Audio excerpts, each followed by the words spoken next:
Buenas tardes, bienvenidos y bienvenidas al segmento de Vida Saludable. En la tarde de hoy vamos a estar abordando un tema muy importante para tener en cuenta en nuestros hogares, como así también los dueños de restaurantes, y tiene que ver con la contaminación de alimentos cruzados. Es por eso que contamos con la presencia y le agradecemos al director de Seguridad Alimentaria del Ministerio de Salud, Esteban Giovanni, y a Pablo Castillo. Buenas tardes, gracias por acompañarnos. Bueno, no, muchas gracias a usted por invitar. Eh, Cuéntenos un poquito, ¿a qué nos referimos cuando hablamos de la contaminación cruzada de alimentos y por qué es tan perjudicial para la salud? Bueno, cuando hablamos de contaminación cruzada, nos estamos refiriendo a la situación que se genera justamente cuando un alimento que naturalmente de origen se encuentra contaminado, como puede ser la carne, el pollo, eh, los huevos, vegetales que no han sido todavía correctamente sanitizados, se encuentran en contacto próximo con un alimento no contaminado, como puede ser, o listo para consumo, como puede Claro. ser un sándwich de miga, un dulce de batata.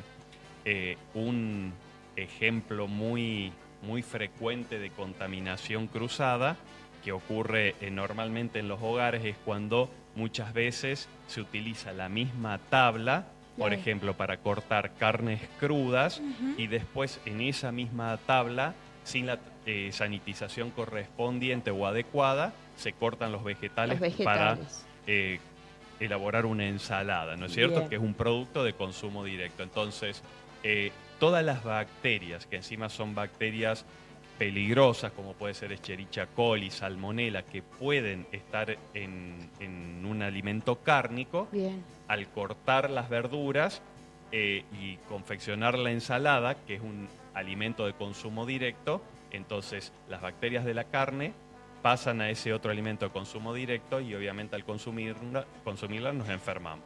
Bien, qué importante es. Bueno, hubo personas que se enfermaron, ¿no? En nuestra provincia, no tengo noticias, pero sí, por ejemplo, a nivel nacional, por consumir hamburguesas, y esto tiene que ver con la carne molida que muchas veces compramos, al prepararla, tiene que ver con esto. Usted corríjame, ¿usted o Sí, vos, sí, es Pablo? correcto. En el caso de la carne molida, de por sí es un alimento con un alto riesgo porque viene de origen con muchas bacterias. Claro. La carne molida, al tener ese proceso de molienda, de trozado de la carne, aumenta la cantidad de bacterias que pueden sobrevivir y si no se cocina bien, no se mantiene en las condiciones adecuadas de almacenamiento, corremos mucho más riesgos de enfermarnos con esta bacteria que es la E. coli O157, que suele causar trastornos gastrointestinales, diarrea, vómitos, y en Claro. personas que tengan algún inmunocompromiso, o por ejemplo niños, ancianos, Bien. puede tener cuadros graves de deshidratación y de enfermedades transmitidas por los alimentos. Bien. ¿Y qué enfermedades pueden llegar a causar? O sea, ¿cuáles son los síntomas a los que tenemos que estar como alertas y predispuestos? Y las enfermedades son muchas realmente, ¿no? Pueden ser lo más común, enfermedades gastrointestinales, vómitos, diarrea, pero como dijo recién Pablo, la población más vulnerable, que son los niños y los ancianos, las personas oncológicas, las personas con algún tipo de inmunocompromiso, pueden desarrollar una enfermedad mucho más severa, incluso llegar a la muerte. Por ejemplo, una salmonela generalmente a una persona inmunocompetente, obviamente no la va a pasar bien, puede hacer un cuadro diarreico, fiebre, pero a un niño o a un anciano directamente puede hacer un proceso séptico y llevarlo a la muerte. Otra de las enfermedades muy frecuentes y conocidas hace poco fue el Día de Prevención del Síndrome Urémico Hemolítico. Es justamente una enfermedad que está asociado al consumo de carnes molidas mal cocinadas. Claro. Y bueno, es una enfermedad que en el mejor de los casos, digamos, tenés un trastorno gastrointestinal, pero en el peor de los casos puede terminar generando una insuficiencia renal con un compromiso renal permanente, inclusive llegando a diálisis y bueno, y una disfunción renal permanente. Hay algunas bacterias que no solamente pueden crecer en nuestro cuerpo, sino que producen toxinas, por ejemplo, el botulismo. Esa es otra enfermedad también transmitida por alimentos y se ve mucho en conservas, en enlatados que están mal conservados.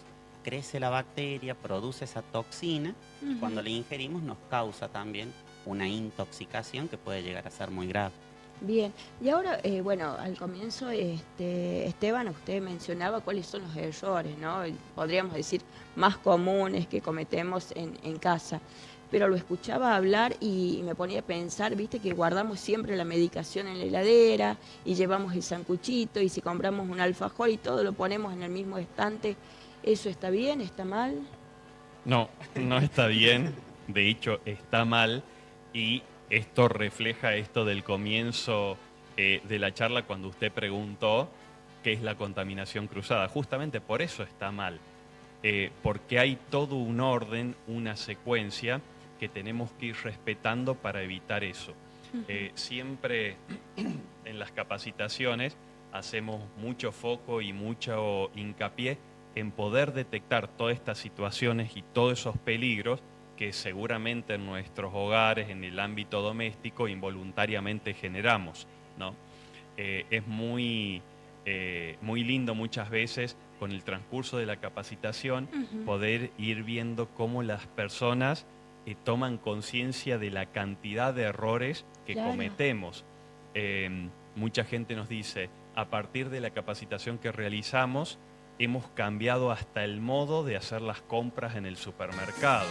Hemos cambiado completamente el modo de almacenar, de guardar, de refrigerar los alimentos. Bien, y ahora, ¿qué pasa? Por ejemplo, cobramos, a ver, los primeros días del mes vamos al súper, compramos carnes, las frizamos.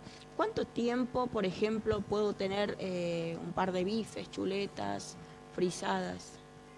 El tema de la conservación, una vez que tenemos el producto, siempre hay que tratar de respetar ya sean las condiciones en las que el empaque nos indica que se debe conservar el alimento, pero suponiendo el tema de las carnes, las podemos congelar. Lo importante es no hacer un descongelado y después nuevamente congelarlo.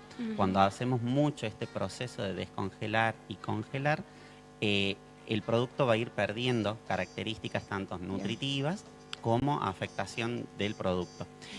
Lo mejor es fraccionar las porciones que vamos a ir utilizando, que proyectemos que vamos a emplear. Un bife por día, por ejemplo. Entonces, frizarlos, tratarlos de separar para que al momento de hacer el descongelado solamente sean las porciones que vas a consumir. Y estos, disculpen, sin tener en cuenta el tiempo que ya llevan, por ejemplo, en la carnicería, en el frigorífico, ¿no? El tiempo que llevan. Sí, normalmente lo que se estima es que una carne vacuna, por ejemplo, podemos tenerla frizada hasta 12 meses, ¿no es cierto? Ahora, por supuesto que uno también tiene que hacer una programación del stock de alimentos que va a almacenar. Me parece poco inteligente y poco probable que compremos carne para todo lo que vamos a consumir en un año. Entonces, obviamente que una medida, digamos, adecuada, no podemos conocer exactamente, pero sí las carnes, en el momento de comprarlas, en el caso me refiero de carnes envasadas, tienen una fecha de envasado. Y obviamente una carne fresca que compramos no puede tener tanto tiempo. Entonces, sabemos que tenemos ese tiempo para poder guardarlo y almacenarlo. Algo que me gusta tocar siempre cuando tocamos el tema de los congelados es que uno tiene la idea de que por estar congelado no va a haber bacterias o el alimento se va a mantener de Eso manera iba a preguntar, es un inalterada. mito que tenemos. Exactamente. Hay bacterias que son capaces de sobrevivir a temperaturas de bajo cero e incluso continuar reproduciéndose. Una bacteria muy complicada es Listeria, que puede sobrevivir en la capa de hielo que se junta en el freezer, por ejemplo, y puede causar infecciones de transmisión alimentaria. Como medida Claro. de prevención, limpiar las heladeras, limpiar los freezers, Eso. tratar de ser cuidadoso en dónde guardo mi alimento para que de esa manera evitar contagiarme o Que sea parte padecer. de las actividades. Ahora, yo siempre trabajo con las redes y voy como anticipando quiénes van a estar de invitados, con quiénes vamos a hablar. Y esto, bueno, yo les voy a preguntar, como me siento en el deber, pero ustedes sabrán si me responden o no. Uno de los mensajes que me llegaron es, por ejemplo, ¿cómo hace la gente? Por ejemplo, fueron a un supermercado, se dieron en las góndolas con gatitos, y también me enviaron fotos, porque no quiero comprometer, por ejemplo, que decían leche y tenía el cartel prohibida su venta. Yo sé que ustedes tienen un equipo que trabajan en la fiscalización. ¿Qué nos puede o qué le podemos responder a la gente con respecto a esto? Bueno, en primer lugar, es un tema para desarrollar, ¿no? En primer lugar, tenemos que saber, porque muchas veces la pregunta que hace la gente es, ¿y quién controla esto? ¿Y dónde están las autoridades de fiscalización? Muchas veces se sienten vulnerables porque no tienen esta información, a dónde ir, qué tengo que hacer. Exactamente. Bueno, esa es la función de las bromatologías. En mi caso, yo soy director de la Dirección de Seguridad Alimentaria, que es la bromatología que depende del Ministerio de Salud. Si yo le dijera rigor de verdad, no llegamos a recibir más de una denuncia por día. Tenemos que entender que estas direcciones de alguna manera están para proteger la salud de la población. Entonces, cualquier tipo de irregularidad que ustedes consideren, que la población considere que se está cometiendo en el tema de alimentos, nos lo tienen que hacer saber. Las denuncias no conllevan el compromiso del denunciante, solamente, obviamente, con la autoridad correspondiente. Y nosotros, en la medida de nuestra capacidad, llegan los directores, los auditores, y obviamente fiscalizan esa situación. Claro. Pero increíblemente la gente muchas veces hace estos comentarios, pero no nos hace llegar las denuncias. Entonces, nuestro cuerpo de auditores muchas veces, obviamente está abocado a todas las tareas de fiscalización. Nosotros tenemos a cargo no solo Capital, sino toda la provincia. Bien. Entonces, muchas veces también necesitamos el compromiso de la población y que cuando detecte este tipo de situaciones nos lo haga saber. Lo que usted comentó, si hay una leche que dice prohibida su venta, es seguramente porque corresponde a algún plan social. Entonces no tiene por qué estar en una góndola de supermercado. Lo mismo el tema de los animales que recién mencionó. Esto últimamente trae mucha controversia por todos los locales amigables con animales y todo lo demás. Nosotros podemos entender esa cultura, esa nueva forma, pero no podemos desconocer que un animal, obviamente, en un proceso de elaboración de un alimento, puede transmitirle a ese alimento bacterias que pueden resultar perjudicial para la salud del consumidor. Totalmente. Y transmitir esto a la población, ¿no? De que existen normativas de confidencialidad al ciudadano, o sea que pueden hacer su denuncia.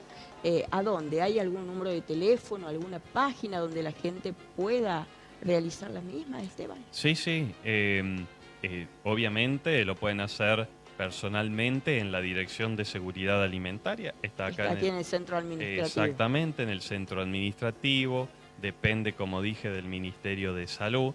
También hay un teléfono, también hay correos electrónicos. Casualmente en el flyer del curso que vamos a dictar con Pablo el día 15 y 16 de este mes. Ahí estamos compartiendo el flyer. Exactamente, fíjense, ahí también está la dirección, está la dirección física y el mail. Bien. Ahí tienen todos los datos, a ese mail pueden cursar todas las denuncias y siempre, por supuesto, que es mucho mejor que lo hagan de manera presencial porque ahí podemos charlar, pueden charlar con nuestros auditores, comentar cuál es la irregularidad. Siempre es mucho mejor para la efectividad de la Y fiscalización. llevar la tranquilidad. Esteban, sabemos que ya está prácticamente colmado los cupos para esta capacitación, que es un éxito desde ya. ¿Quiénes son los que van a participar y qué se quiere lograr con esta capacitación? El curso es abierto a todo el público. La idea es poder llegar con todas estas premisas de las buenas prácticas de manufactura, especialmente a personas que se dedican a la elaboración de alimentos, pero en realidad es abierta a todo el público, así que toda persona Bien. que en realidad uno de los conceptos que vemos en el curso es justamente que todos somos manipuladores de alimentos. Totalmente. Por lo tanto, todos debemos tener estas herramientas a mano. Y algo con lo que siempre cerramos en la capacitación es con crear esta cultura de un consumo responsable. Volviendo al tema de las denuncias, si nosotros como consumidores no hacemos valer nuestros derechos y no hacemos la denuncia, obviamente que muchas personas cometen errores justamente por no desconocerlos, ¿sí? No por malicia, Claro. sino por falta de entrenamiento, Falta de de información. capacitación, falta de información.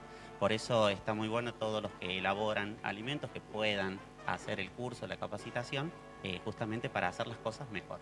Y que nos vaya bien a todos, Esteban. Sí, algo que quiero remarcar es que este curso forma parte, digamos, de las políticas del Ministerio de Salud, que tomó la decisión de hacerlo de manera gratuita. El curso no tiene ningún costo y obviamente siempre se prioriza a personas, digamos, con menos recursos, ¿no? Así que, digamos, como para que la cuestión económica no sea una limitación para poder realizarlo. Bien, muy bien. La verdad que quedan muchas preguntas, Esteban, Pablo, en el tintero, pero sin duda vamos a tener otra oportunidad para seguir brindando herramientas al ciudadano, a la comunidad, que es tan importante para cuidar nuestra salud. Muchas gracias, éxitos. Y bueno, nosotros nos estamos yendo a la pausa y ten en cuenta, si ves alguna irregularidad, tenés que colaborar por tu bien y para que nosotros, el Ministerio de Salud, podamos ayudarte. Nos vamos a la pausa, quédate ahí que enseguida regresamos con más Turno Tarde.